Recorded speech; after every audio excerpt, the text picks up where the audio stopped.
পহেলা বৈশাখ বা বাংলা নববর্ষ বাঙালি সংস্কৃতির একটি অংশ।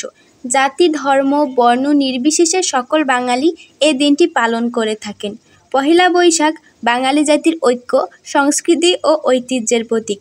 পহেলা বৈশাখ পুরনো বছরকে বিদায় জানিয়ে নতুন বছর শুরু করার দিন। এদিনে আমরা গত বছরের সকল দুঃখ ভুলে নতুন করে জীবন শুরু করি। এই উৎসবটি শোভাযাত্রা, মেলা, পান্তা ইলিশ খাওয়া, হালখাতা খোলা ইত্যাদি কর্মকাণ্ডের মধ্য দিয়ে উদযাপন করা হয়।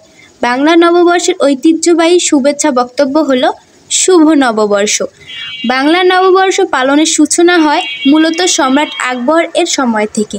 সে সময় বাংলার কৃষকেরা চৈত্র মাসের শেষ দিন পর্যন্ত জমিদারদের খাজনা পরিশোধ করত। পরদিন নববর্ষে জমিদাররা তাদের মিষ্টিমুখ করাতেন। এ উপলক্ষে তখন মেলা ও অন্যান্য অনুষ্ঠানের আয়োজন করা হতো। ক্রমান্বয়ে পহেলা বৈশাখ পারিবারিক ও সামাজিক জীবনের সাথে মিশে আনন্দময় ও উৎসবমুখী হয়ে ওঠে এবং বাংলা নববর্ষ শুভদিন হিসাবে পালিত হতে থাকে।